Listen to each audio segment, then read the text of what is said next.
अभी मैं बच्चों के रूम में बैठी हूँ तो बच्चों से बहुत सारी बातें हो रही थी और इतनी अच्छी अच्छी बातें निकल कर आई तो मुझे लगा ये बातें सब तक पहुँचनी चाहिए, इसीलिए मैंने वीडियो बनाने का फ़ैसला किया।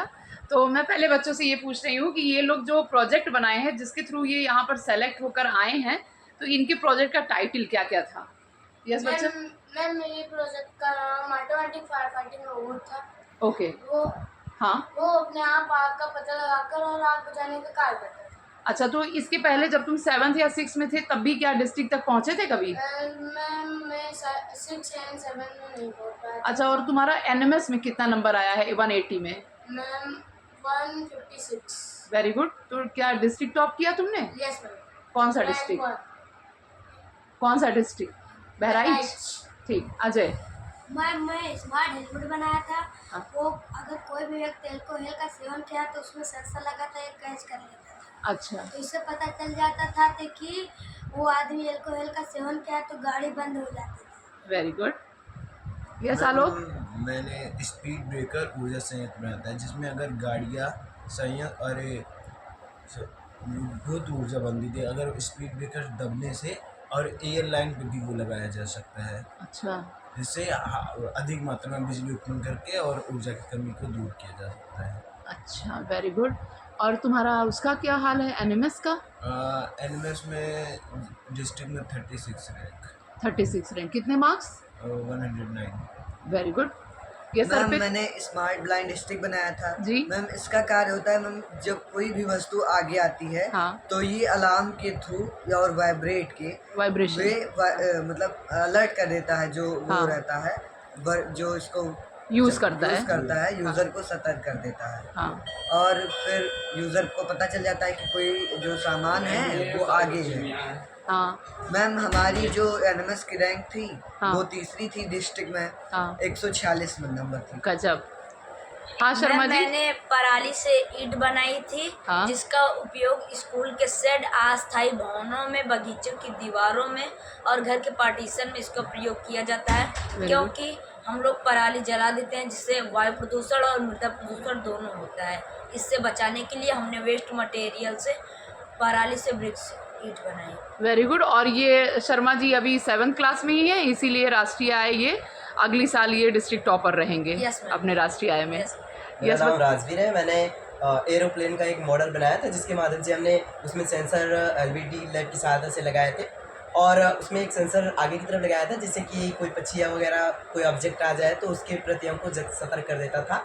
और एक हमने एक पैराशूट के माध्यम से केबिन में सेंसर लगा दिए थे जिससे कि जो पैराशूट है वो सेंसर मतलब बजने पर खुल जाएगा, जिससे कि जो यात्री गण होंगे वो नीचे की तरफ मतलब हाँ, सुरक्षित के हो माध्यम जाएंगे। से लटकने लगेंगे और जो है बच जाएंगे।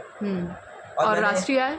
एनएमएमएस परीक्षा में मैंने फर्स्ट रैंक हासिल किया जिसमें मैंने 162 रन अंक प्राप्त किए थे। 162। 180 में, और ये बाराबंकी के हैं राजवीर, और इन्होंने अपना बाराबंकी जिला टॉप किया है। Well done.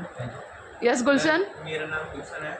मैंने प्रोजेक्ट बनाया था एरोप्लेन क्रैश सेफ्टी मॉडल, जिसमें मैम एक मोटर लगा था।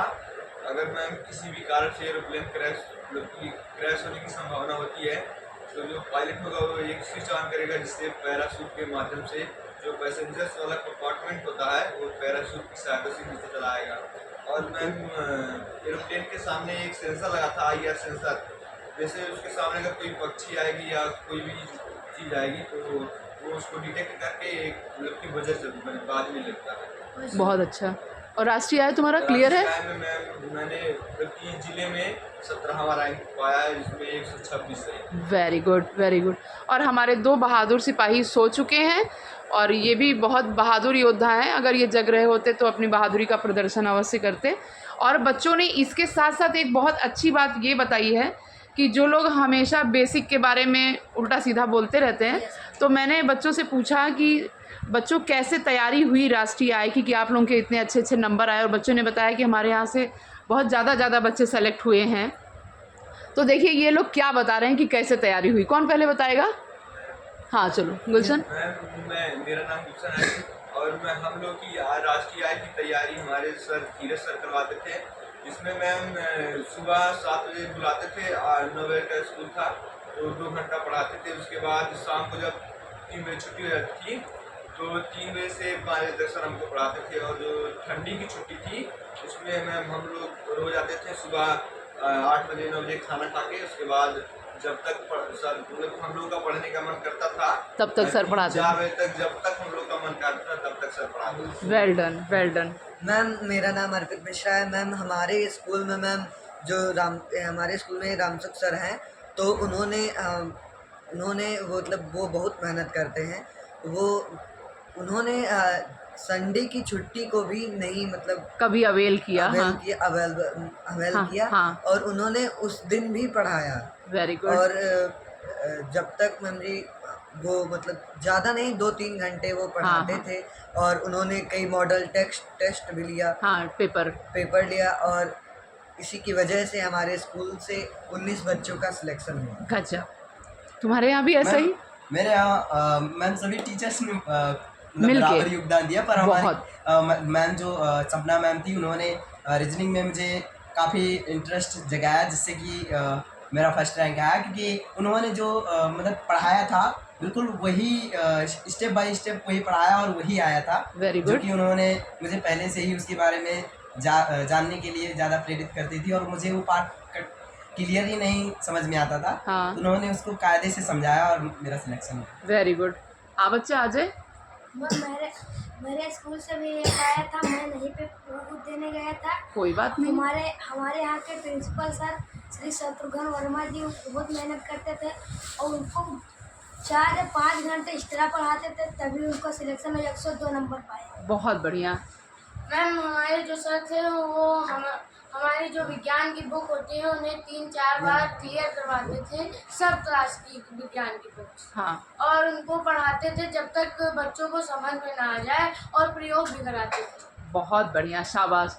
तो आप इतनी बातों को सुनकर आपको लग रहा होगा कि ये जो हीरे चमक रहे हैं, इनके पीछे जो वो घिसने वाला व्यक्ति है, उसने भी कहीं अपने आप को बहुत घिसा है, तब जाकर आज ये सब चमके हैं। और ये बच्चे बहुत खुश हैं कि इनकी मेहनत को हमारे सरकार ने, हमारे विभाग ने इन बच्चों को ये एक्सपोज़र विज़िट के माध्यम से जो तोहफ़ा दिया, वो वाकई में काबिले तारीफ़ है। उसके लिए हमारे बच्चे भी शुक्रगुज़ार हैं और थैंक यू कहते हैं, और मैं भी बहुत। हाँ, थैंक यू बोलो बच्चों एक बार। Thank you sir. Thank you sir. Well done बच्चा लोग, थैंक यू।